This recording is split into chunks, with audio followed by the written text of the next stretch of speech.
Hey yo, how's it going everyone? Entropy here today with another video. Today we're going to be going over the Spike Brothers Part 3 event.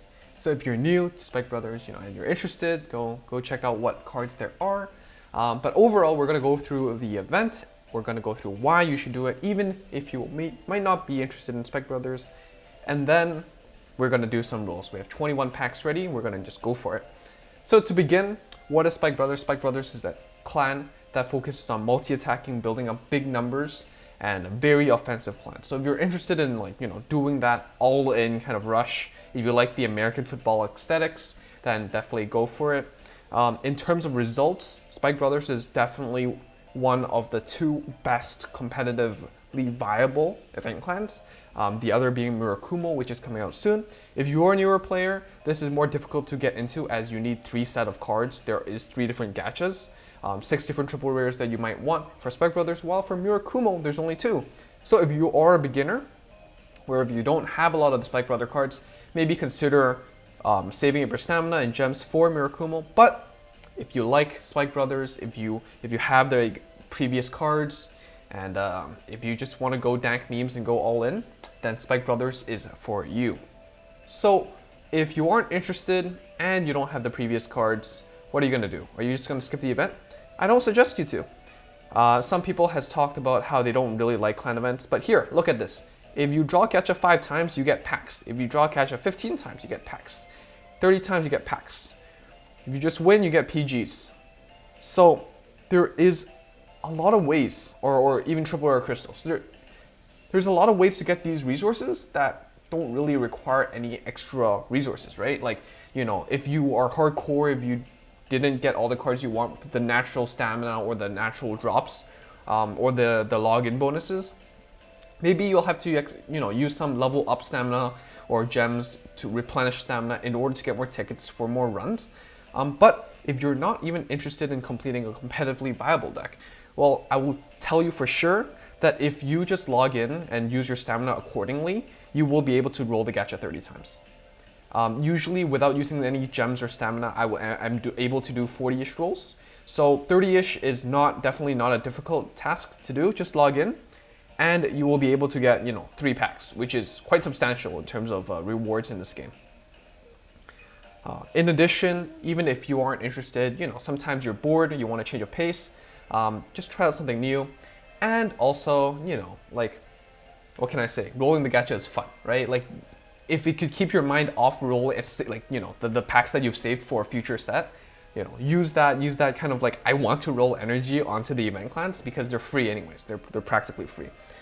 In addition, even in the shop itself, if you do enough runs, you will be able to exchange for, my room stuff if you're interested in that, and packs. So again, free packs are good packs, always nice packs, right? So be sure to get those. On day 2, day 1.5, it came out less than 24 hours ago. I'm able to get 1 pack. So, I mean, of course, for this event, I really want to build spikes. So I have leveled up twice, and I used 100 gems. So that's my count for now, 100 gems. But 100 gems for 1 pack seems equivalent, right? Of course, you'd rather have the gems over the packs. We talked about this, but overall, it's close enough, really. So yeah, so let's just check out the gachas. There are 3. So if you are new, we started with Revenger of the Crusher, and then we went to Avenger from the Alps, and then Crusher versus Challenger now. Overall, what cards do you want from each set? From the first set, you want primarily the double rares. So there's Cyphery, there is Juggernaut Maximum. Maybe you want a couple Juggernaut Maximums, but overall, the key card you want are the Skydivers. So Skydivers are pretty good in this deck. Maybe some of the old PG Cheergirl Marilyn, maybe you want that as an option. Maybe 10k. Devil Summoners are pretty good. 7k on place, top call grade 2 or below. So overall, if you have a few spare packs at the end, then maybe go for the first set. If you are new, primarily focus on the second one. The second one has amazing cards. Both triple rares you really want at 4, almost. Dudley Emperor, great finisher. And then Jelly Beans, a card that can search out any Dudley. And if you put a heal trigger in it, you always You can't say no to a heal trigger that goes back to deck, right? So definitely, if you are a beginner, if you just got into the game, if you don't have all the stuff yet, probably spend most of your packs on the second one. At least get for jelly beans, and then maybe go for the third one, because Bad End Dagger is pretty badass. It's a pretty good break ride, and then Deadly Mason is also a great utility option. But overall, for this clan, I would prioritize set 2, and then go for set 3, and then go for set 1. Okay, so that's basically my perspective of things. But since I have 4 copies of everything from set 1 and set 2, because I spent a lot of gems and stamina for those rules previously, let's just go straight into set 3. So let's start with 1 pack and test our luck, and see how we go. How we do.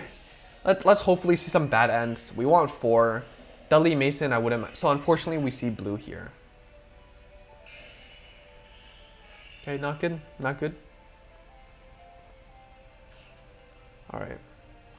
Let's go with 5. We're doing 5s because, you know, honestly, it doesn't matter. But I don't want this video to end too quickly. Doing 2 10 rolls is like, zoop, gone. Oh, okay, here we go, triple rare. All right, what will we see? Is it Bad End? Is Deadly Mason? Is it both? It could be both. Could be both. I wouldn't mind both, really.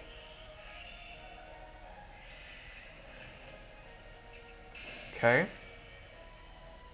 think this was from the Festival Collection, the double rare. All right, last pack. This is it. Bad End Dagger. Excellent, excellent. I think I would prioritize the Bad End Dagger over the Deadly Mason, since there are other deadly options. But the Bad End Dagger is amazing. Its skill is when you ride upon it, break ride, +10. It gives the following 2 abilities. Your front row gets passive +10, so it doesn't mean like the ones on the board right now. It means, you know, for that turn, your front row gets +10. So even if you superior call something else into the front row, those superior called units get +10. And then at the end of the battle, your rearguard attacks, put it to the bottom of the deck. So that way you can enable your multi-attacks primarily with, you know, Deadly Emperor from set 2. Deadly Lucifer is also an option. When this attacks a Vanguard, it gets a skill. At the end of battle, put a rearguard into your soul, call a card from your hand. If it's a Deadly, get +10. So, you know, what that means is you can theoretically play a Bad End Dagger into a Deadly Lucifer deck. Just a deadly heavy deck. But unfortunately, Lucifer doesn't do as much, and you know, you'd much rather call from deck than call from hand. So maybe as one of, maybe, but primarily I'd think the 4 Bad End, 4 Deadly Emperor is probably the way to go. Ah, fat fingers. Ah, fat fingers. All right, here we go. You know, we have how many more days of this event? So I'm not even, you know, that cautious of how we're, I mean, optimally.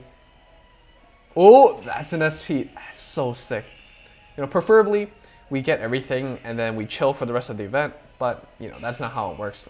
If you are planning to spend gems or whatever, and you're patient enough, spend it near the end of the event. And I'd even suggest doing it on the weekends, because raid up is for everything over the weekends. So do that. If not, if you don't really care about the drop rates, then do it near the end of the event, so you can expend everything that they naturally give you, and get one last push. But yeah, Grateful Catapult, amazing card. When this unit attacks a Vanguard, counterblast 1 Persona Blast to call any 2 cards from your deck to an open rearguard circle. So Persona Blast is not a great cost in Vanguard 0, but it is an option. And again, calling from deck is better than calling from hand. It's a plussing, right? And the art's so neat. I wish the ball was spinning, you know? But asking too much for a double rare, I suppose.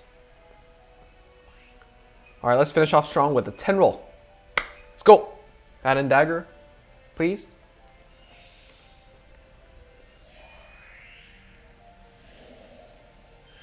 Ah, double rare. I mean, we could still pull a triple, right? Let's see how we do. How do we do? Still nothing. Okay, new PG. Another one of those I don't even know the name. Another one of those. Yeah. Dudley Lucifer. So the good thing is that, like, even if you don't pull any of the other units, you know, the double rares are definitely good enough to be boss units. So very budget friendly in that regard. Unfortunately, there's no double rare break ride. But like, you know, if you don't want to spend that many resources, I suppose maybe just rolling set 3 is okay. You know, you get quite a lot of good boss units for, you know, this meta. Dudley Lucifer and the other kid. They're not the best, you know, but they do enough by itself from this gacha. So yeah, we got our playset of those, almost playset of these. Unfortunately, we didn't get, you know, any other triple rare. 1 in 21 is not good. It's not good, but we gotta take what we have. And the good thing about these events is that, you know, your whatever crafting material you have from the challenges, you get to save for next time. So that's definitely really cool, and free to play friendly, I suppose, in that regard. So that is it. Again, to iterate, if you want to play this deck competitively, if you want to go into it, start with set 2, go with set 3, and then set 1. But you know, if you're like whatevering, you know, you just want to get over this event, maybe you just go for set 3, because you still have some cards that does good enough by itself. And you know, I think honestly, if you don't care, then, you know, you're not going to care about the specifics anyways. So that's about it for this video. Hopefully I accumulate more packs. I don't know if I'm patient enough to upload them, but we will see. Next video, maybe a live stream, maybe a Eradicator deck profile. Probably a deck profile first, and then we can do some playtesting on live stream and play against some viewers. So if that is you, and if you are interested, again, click the subscribe button to stay tuned for more. Click the bell so you get notified when I go live. Like the video if you liked it, dislike it if you dislike it. Hopefully not, you're gonna hurt my heart. But yeah, that's it for this video. Hope you enjoyed, and I'll see you all next time. Bye.